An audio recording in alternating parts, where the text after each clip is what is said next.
ചിന്തയിലേക്ക് നിങ്ങളുടെ ശ്രദ്ധയെ തിരിക്കുന്നു.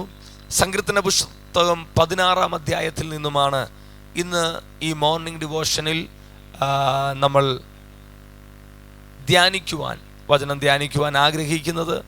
അതിനാധാരമായി സങ്കീർത്തനങ്ങൾ 16-ന്റെ 8-ാം വാക്യം അവിടെ ഇങ്ങനെയാണ് എഴുതിയിരിക്കുന്നത്: ഞാൻ യഹോവയെ എപ്പോഴും എൻ്റെ മുൻപിൽ വെച്ചിരിക്കുന്നു, അവൻ എൻ്റെ വലത്തുഭാഗത്തുള്ളത് കൊണ്ട് ഞാൻ കുലുങ്ങിപ്പോവുകയില്ല. എൻ്റെ പ്രിയ ദൈവജനമേ, നമ്മുടെ വലം കൈയിൽ പിടിക്കുന്ന ഒരു ദൈവത്തെക്കുറിച്ചാണല്ലോ നാം ഈ ദിവസങ്ങളിൽ ധ്യാനിച്ചു കൊണ്ടിരിക്കുന്നത്. അവൻ നമ്മുടെ വലത്ത് കരം പിടിക്കുന്ന ദൈവമാണ്.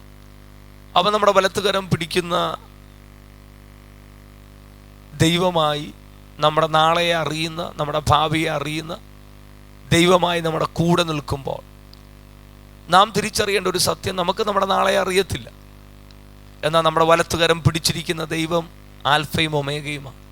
അവൻ ആദ്യനും അന്ത്യനുമാണ്. അവൻ നമ്മളെ അറിയുന്നു, നമ്മുടെ ഭാവി അറിയുന്നു, നമ്മുടെ വേദനകൾ അറിയുന്നു, നമ്മുടെ സങ്കടങ്ങൾ അറിയുന്നു. ഇവിടെ സങ്കീർത്തനക്കാരൻ പറയുകയാണ്, ഞാൻ യഹോവയെ എപ്പോഴും എൻ്റെ മുമ്പിൽ വെച്ചിരിക്കുന്നു. എപ്പോഴും എന്നുള്ള ആ വാക്ക് നിങ്ങൾ ശ്രദ്ധിച്ചോ?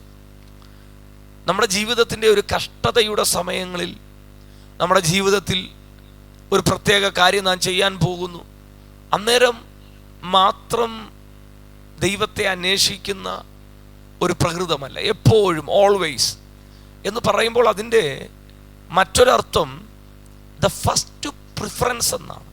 ദ ഫസ്റ്റ് പ്രിഫറൻസ് അല്ലെങ്കിൽ സെറ്റ് ദ ഫസ്റ്റ്, അതാ എൻ്റെ ആദ്യ ഭാഗം അല്ലെങ്കിൽ എൻ്റെ മുൻഗണന, എൻ്റെ ആരംഭം ഞാൻ കർത്താവിനെ നിർത്തിക്കൊണ്ടാണ്.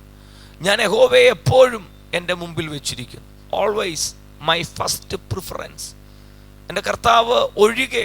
ഇതേ സങ്കീർത്തനത്തിലാണ് സങ്കീർത്തനക്കാരൻ 2-ാം വാക്യത്തിൽ പറഞ്ഞിട്ടുണ്ട്, ഞാൻ യഹോവയോട് പറഞ്ഞത്. സങ്കീർത്തനക്കാരൻ ദൈവത്തോട് പറയുകയാണ്, ഞാൻ യഹോവയോട് പറഞ്ഞത്, നീ എൻ്റെ കർത്താവാകുന്നു. Lord, you are my saviour. നീ എൻ്റെ കർത്താവാകുന്നു എന്ന് പറഞ്ഞിട്ട് അവിടെ നിർത്തുകയല്ല. അടുത്തൊരു വാക്ക് താൻ പറയുകയാണ്, നീ ഒഴികെ എനിക്ക് ഒരു നന്മയുമില്ല. എന്നുവെച്ചാൽ അങ്ങേ എൻ്റെ ജീവിതത്തിൽ ഒഴിച്ചു നിർത്തിയാൽ പിന്നെ എനിക്ക് ഗുഡ്നസ് ഒന്നുമില്ല, എനിക്ക് നന്മയൊന്നുമില്ല. അതായത് അങ്ങേ ഒഴിച്ച് ഒരു നന്മയും എൻ്റെ ജീവിതത്തിൽ എനിക്കില്ല എന്നാണ് അതിൻ്റെ അർത്ഥം. ഇന്ന് പകലിലും എത്ര പേർ പറയും, ഞാൻ യഹോവയെ എപ്പോഴും, യേശുപ്പായെ എപ്പോഴും എൻ്റെ മുമ്പിൽ ഞാൻ വെക്കുന്നു. എൻ്റെ കർത്താവ് തന്ന നന്മകളാണ് എൻ്റെ ജീവിതത്തിലുള്ളത്. നീ ഒഴികെ എനിക്കൊരു നന്മയുമില്ല. നമ്മുടെ നാവ് കൊണ്ട് നമ്മളത് പറയണം, നമ്മളത് ക്ലെയിം ചെയ്യണം. സങ്കീർത്തനക്കാരൻ ഇവിടെ യഹോവയോട് പറഞ്ഞത്, നീ എൻ്റെ കർത്താവാകുന്നു, നീ ഒഴികെ എനിക്കൊരു നന്മയുമില്ല. ഇന്ന് പകലും ആയിരിക്കുന്ന ഇടങ്ങളിൽ അതരങ്ങൾ തുറന്നു പറഞ്ഞ്, നീ ഒഴികെ എനിക്കൊരു നന്മയുമില്ല.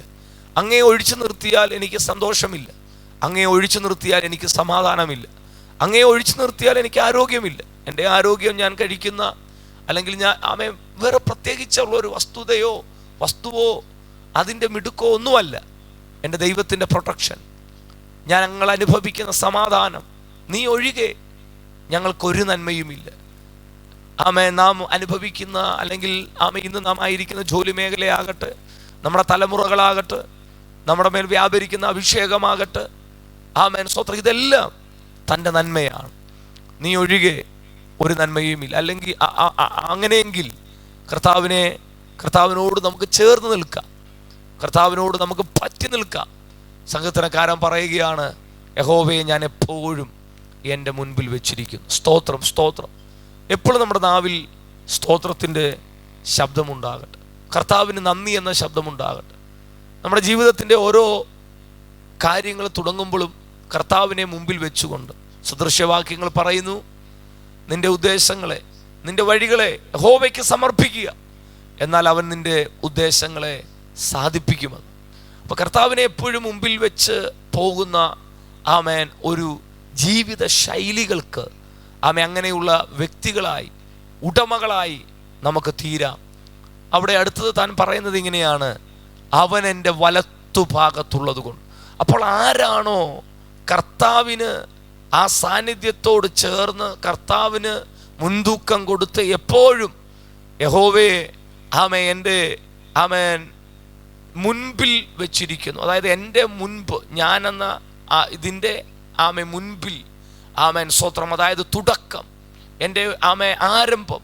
അപ്പോൾ ആരാണോ കർത്താവിൻ്റെ മുഖം അങ്ങനെ അന്വേഷിക്കുന്നത്, ആമേൻ വചനം പറയുകയാണ്, അവൻ എൻ്റെ വലത്തു ഭാഗത്തുള്ളതുകൊണ്ട്. ആ വ്യക്തിയുടെ വലത്തു ഭാഗം എന്ന് പറയുമ്പോൾ ആ വ്യക്തിയുടെ വലത്ത് കരത്തെ പിടിക്കുന്ന, വലം കയ്യെ പിടിക്കുന്ന ഒരു സ്വർഗീയ പിതാവിനെ കുറിച്ചാണ് അവിടെ എഴുതിയിരിക്കുന്നത്. നമ്മുടെ ആമേൻ സ്തോത്രം, ആമേൻ അപ്പായെ ആമേൻ നമ്മുടെ വലത്തു ഭാഗത്ത് നിർത്തത്തക്ക രീതിയിൽ, ആമേ അപ്പ നമ്മുടെ വലത്ത് കരത്തിൽ പിടിക്കത്തക്ക രീതിയിൽ നാം എന്താ ചെയ്യണ്ടേ? എപ്പോഴും ആമേ ഞാൻ യഹോവയെ എൻ്റെ മുമ്പിൽ വെച്ചിരിക്കുന്നു, നീ എൻ്റെ കർത്താവാകുന്നു, നീ ഒഴികെ എനിക്ക് ഒരു നന്മയുമില്ല എന്ന് പറയുക. യേശുപ്പച്ചനെ ആമേൻ എപ്പോഴും പ്രയോറിറ്റി കൊടുത്ത് നമ്മുടെ ജീവിതത്തിൽ first seek the kingdom of God.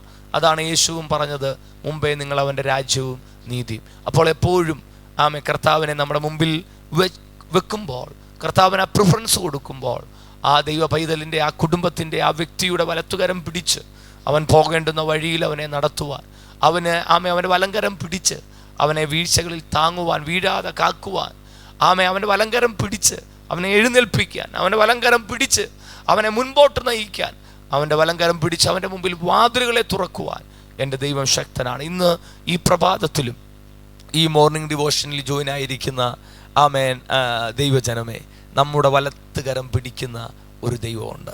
Hallelujah. സങ്കീർത്തനക്കാരൻ പറയുക, ഞാൻ എപ്പോഴും യഹോവയെ എൻ്റെ മുൻപിൽ വെച്ചിരിക്കുന്നു. ഹല്ലേലൂയ. കണ്ണുകൾ അടയ്ക്കാം.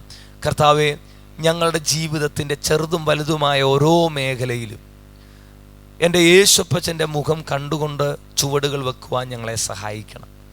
ഞങ്ങളുടെ ജീവിതത്തിൽ എല്ലാ കാര്യങ്ങളും ക്രമീകരിച്ചതിനൊക്കെ ശേഷം സമയമുണ്ടെങ്കിൽ കർത്താവിൻ്റെ കാര്യം, സമയമുണ്ടെങ്കിൽ ദൈവപാദപീഠം, ആലയം, ആരാധന എന്നല്ല, ഫസ്റ്റ് എപ്പോഴും കർത്താവിനെ മുൻപ്, the kingdom of God, the priority belongs to God.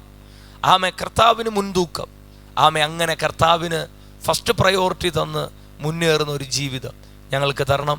അങ്ങ് ഞങ്ങളുടെ വലങ്കരം പിടിക്കുക. ആമേ ഞാൻ യഹോവയെ എപ്പോഴും എൻ്റെ മുമ്പിൽ വെച്ചിരിക്കുന്നു, അവൻ എൻ്റെ വലത്തു ഭാഗത്തുള്ളത് കൊണ്ട് ആമേ ഞാൻ കുലുങ്ങിപ്പോകയില്ല. ആമേ സങ്കീർത്തനക്കാരൻ പറയുകയാണ്, നിൻ്റെ ഒരു വശത്ത് 1000 നിൻ്റെ വലത്തു വശത്ത് 10,000 വീഴും, എങ്കിലും അവ നിന്നോട് അടുത്തു വരികയില്ല. ആമേ കാരണം മറ്റൊന്നുമല്ല, അവൻ അത്യുന്നതനെ തൻ്റെ വാസസ്ഥലമാക്കിയിരിക്കുന്നു, സർവശക്തൻ്റെ നിഴലിൻ കീഴിൽ പാർക്കുന്നു എന്നുള്ളതാണ്. ആമേ set God first in your life. ആമേൻ. കർത്താവിനെ എപ്പോഴും മുമ്പിൽ വെക്കുക. ആമേ കർത്താവ് നമ്മളെ ഉയർത്തുവാൻ, പ്രൊട്ടക്റ്റ് ചെയ്യുവാൻ ഇടയായിത്തീരും. കർത്താവ് നിൻ്റെ ജനത്തെ അനുഗ്രഹിക്കുന്നു. ഈ വചനത്താൽ അവരെ ബ്ലസ് ചെയ്താട്ട് ഇന്നത്തെ ദിവസത്തെ അനുഗ്രഹിച്ച് ആമേൻ തിരുനാമം മഹത്വത്തിനായി നിർത്തണമെന്ന് പ്രാർത്ഥിക്കുന്നു. യേശു ക്രിസ്തുവിൻ നാമത്തിൽ തന്നെ പിതാവേ, ആമേൻ.